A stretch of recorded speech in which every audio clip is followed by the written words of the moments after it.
OT में काम शुरू करते वक्त काश मुझे ये बेसिक बातें पहले से पता होती, जो मैंने कई बार ट्रायल और एरर से सीखी हैं। अगर आप भी अपनी ओटी जर्नी की शुरुआत कर रहे हैं तो ये गाइड आपके लिए है, ताकि आप बिना गलती किए सही लोकल एनेस्थेटिक एजेंट चुन सकें और उनका इस्तेमाल कर सकें। सही लोकल एनेस्थेटिक, सही डोज और सही टाइमिंग, ये तीनों मिलकर आपके पेशेंट के एक्सपीरियंस और सेफ्टी में बहुत बड़ा फर्क डाल सकते हैं। कई बार छोटी सी गलती भी बड़े कॉम्प्लिकेशन का कारण बन सकती है। ये है आपकी नो नॉनसेंस गाइड, जिसमें हम लोकल एनेस्थेटिक एजेंट्स के बारे में डिटेल में बात करेंगे। ऑपरेशन थिएटर में हर प्रोसीजर को पेन फ्री और सेफ रखना सबसे जरूरी है, चाहे वो छोटा सा सर्जिकल इंसेशन हो या बीडीढ़ा रीजनल ब्लॉक।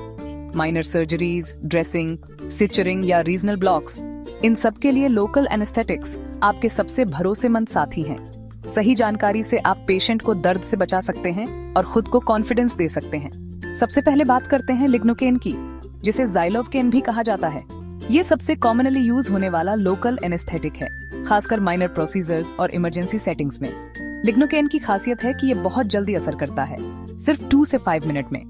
इसका असर करीब 1 से 2 घंटे तक रहता है, जो माइनर सर्जरी के लिए परफेक्ट है। अगर आपको जल्दी एनेस्थीसिया चाहिए तो ये बेस्ट चॉइस है। डोजिंग बहुत इंपॉर्टेंट है।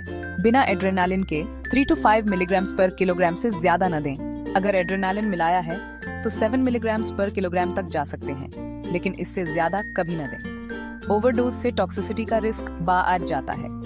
अब बात करते हैं ब्यूपिवाकेन की, जिसे मार्केन भी कहते हैं। ब्यूपिवाकेन का असर धीरे शुरू होता है, करीब 10 मिनट लगते हैं, बट इसका असर 8 घंटे तक रहता है। ये लंबे प्रोसीजर्स या पोस्ट ओएनएफ पेन कंट्रोल के लिए आइडियल है, लेकिन ध्यान रहे इसकी टॉक्सिसिटी लिग्नोकेन से ज्यादा है।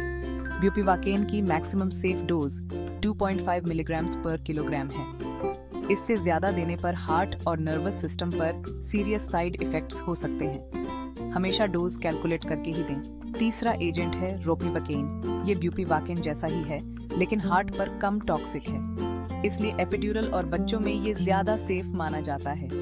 इसकी डोसिंग भी ब्यूपिवाकेन जैसी ही है, लेकिन सेफ्टी मार्जिन बेहतर है। किसी भी लोकल एनेस्थेटिक को देने से पहले हमेशा प्रिस्क्राइब डोज को दोबारा चेक करें।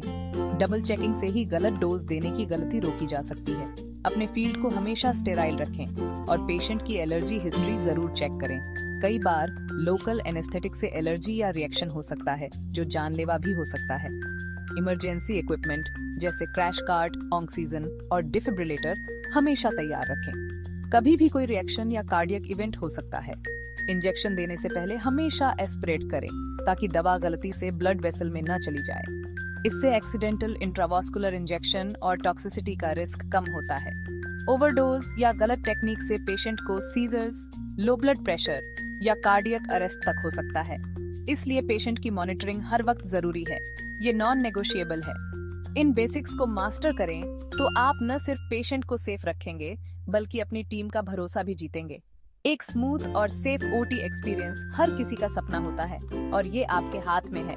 ऐसी और प्रैक्टिकल टिप्स के लिए असम पैरामेडिकल एकेडमी को फॉलो करें, लाइक करें, शेयर करें और सब्सक्राइब करना न भूलें। आपकी मेडिकल जर्नी को आसान और सेफ बनाना हमारा मिशन है।